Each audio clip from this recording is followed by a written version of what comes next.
देश का किसान जो कि अन्नदाता कहलाता है वो इस समय सड़कों पर है और सड़कों पे पुलिस की गोलियां और आंसू गैस के गोले खा रहा है। आखिर क्यों? क्यों आखिर ऐसा हुआ है? ये एमएसपी क्या है? एमएसपी के लिए क्यों लड़ाई हो रही है? क्यों किसान सड़क पे डेरा डाले बैठे हुए हैं? क्यों ट्रैफिक जाम है? और क्यों सारी कुछ है? इसके बारे में डिटेल में आज डिस्कस करेंगे। देखिए, पहले मैं आपको कुछ विजुअल दिखा देता हूँ। ये विजुअल है आपके बॉर्डर के, जो दिल्ली के लिए जो बॉर्डर है पंजाब का, वहां से पंजाब का जैसे ही बॉर्डर इंड होता है वहां कुछ इस तरह से किसानों का स्वागत किया जा रहा है। किसान वहां से अपने घरों से लगातार ट्रैक्टरों से लगातार लाइन बाय लाइन ट्रैक्टर से आ रहे हैं और उनके ट्रैक्टर्स को रोक लिया गया है और बाड़ी कुछ इस तरह से लगाई गई, रोकबंदी, किलेबंदी इस तरह से की गई है जैसे कोई मतलब बाहरी सैनिक अपने देश में आक्रमण कर रहे हो। क्यों? आखिर ऐसा हो क्यों रहा है? देखिए, इसमें किसानों की कुल जो मेन मांग है वो मांग है एमएसपी की। मिनिमम सपोर्ट प्राइस उनको चाहिए। ये मिनिमम सपोर्ट प्राइस है क्या?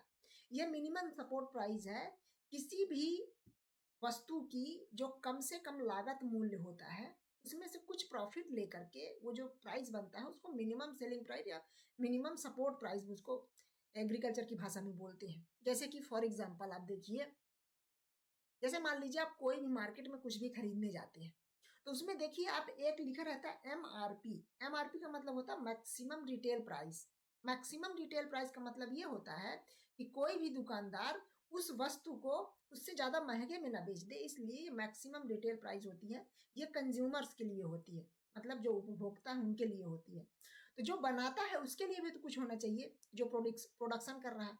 तो सबके मामलों में ये होता है, लेकिन केवल कृषि एक ऐसा क्षेत्र है, एग्रीकल्चर एक ऐसा क्षेत्र है जहां कोई मिनिमम प्राइस कोई है ही नहीं बेचने की।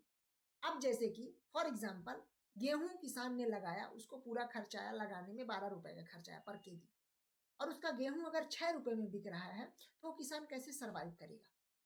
कैसे वो जीवन को अपना चलाएगा? लाइवलीहुड कैसे चलाएगा? इसीलिए ये मांग हो रही है कि एम एस स्वामीनाथन ने जो रिकमेंडेशन दी थी, सरकार ने उनको भारत रत्न तो दे दिया लेकिन उनकी रिकमेंडेशंस को फॉलो नहीं करना चाहती है।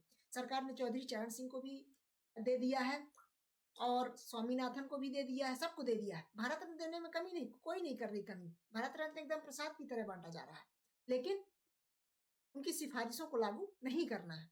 और जैसे ही किसान यहाँ आए तो उनका एकदम बढ़िया स्वागत के लिए तैयार है, अपनी पुलिस को तैयार कर दिया गया है। सॉरी,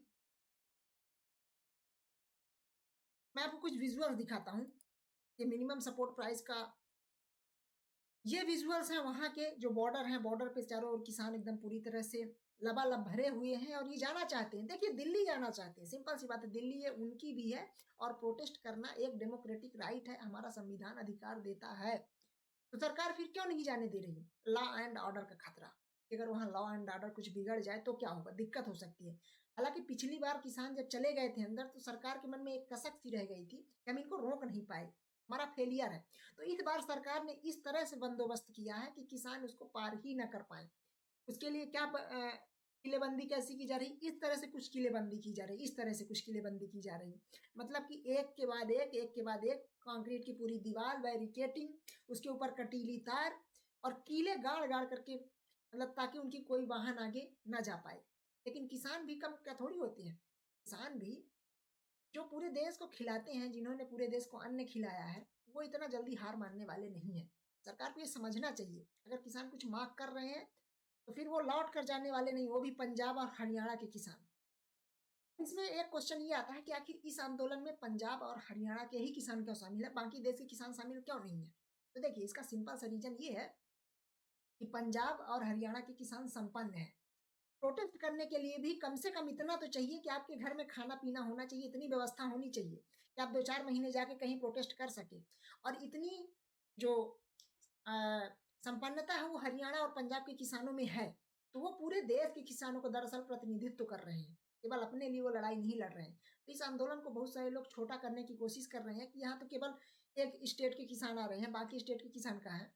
आप समझिए, उन स्टेट की अभी ऐसी हालत नहीं है कि वो लोग सभी आ सके। और दिल्ली दूसरी बात वहां से पास है, तो वहां से आना आसान है, वहां से आवाज सुनाई देगी सरकार को। अगर कोई केरल से चल के आएगा तो उसको तो जैसे धर लिया गया अभी भोपाल में, आपने देखा होगा, सुना होगा, है ना। किसानों के स्वागत के लिए इस तरह से आंसू गैस के गोले फेंके जा रहे हैं। और अभी रिपोर्ट आई है, देखिए, आंसू गैस के गोले फेंके जा रहे हैं, उसमें से आंखों में इरिटेशन होती है, किसान भी इसका कुछ ना कुछ तोड़ निकाल रहे हैं, वो भी पूरी चारों तरफ से मुंह बांध करके आ रहे हैं। और हालत तो अब ये हो रही है कि गोली, रबर की गोलियां होती हैं, प्लास्टिक की जो गोलियां होती हैं, जो कि पूरी आर्मी तक में बैंड है ना, उसको यहाँ किसानों के ऊपर उपयोग किया जा रहा है। ये देखिए, एक किसान भाई के ऊपर ये गोलियां उपयोग की गई और इसके देख सकते हैं आप क्या ब्लड आ रहा है।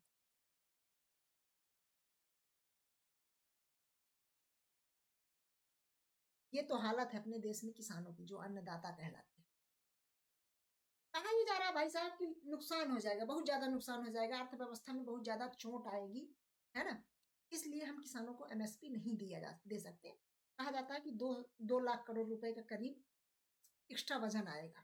मानते हैं इतना एक्स्ट्रा वजन आएगा, लेकिन आप ये सोचिए कि अपने देश में कुल किसानों की संख्या कितनी है। 60 से 70% अगर आबादी किसानों के ऊपर टिकी है, और उसमें अपनी जीडीपी अगर 300 लाख करोड़ रुपए की है, उसमें से 2-3 लाख करोड़ रुपए मतलब 1-8% आपका हो भी जाता है, तो आपको फिर मानना चाहिए, सरकार को मानना चाहिए ये बात को। इस बात को हल्के में ना ले सरकार, इस बात को बड़ी गंभीरता से सरकार को लेना चाहिए।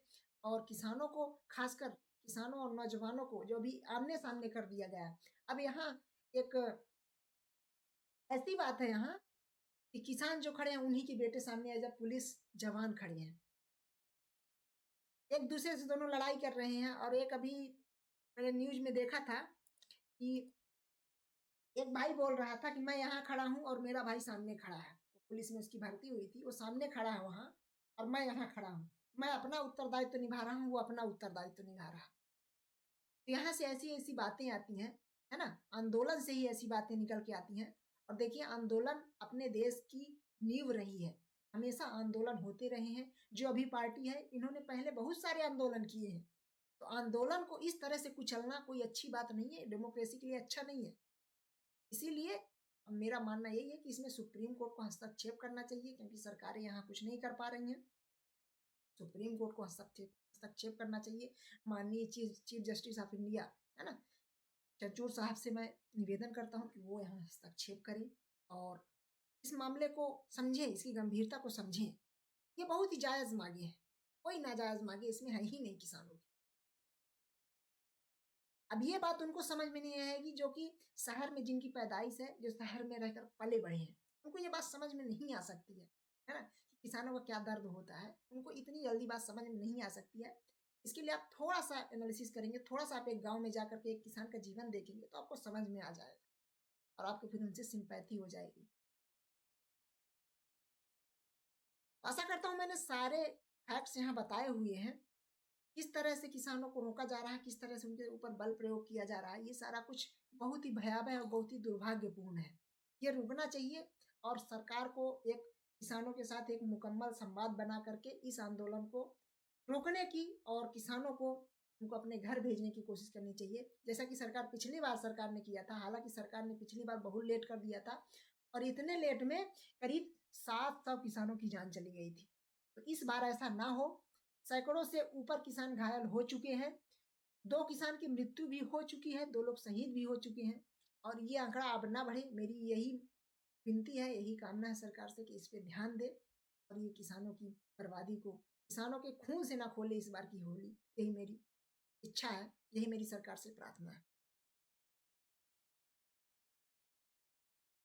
तो गाइस, ऐसा करता हूँ आपको ये थोड़ा मुद्दा समझ में आएगा, आप लोग भी इसके बारे में मुखर होइए, बोलिए, क्योंकि ये हमारे अधिकार है और ये हमारी एक स्वस्थ लोकतंत्र के अंदर आवाज उठाना बहुत जरूरी है। अपने और अपना फर्ज निभाइए और बोलते रहिए, टोकते रहिए। Thank you so much.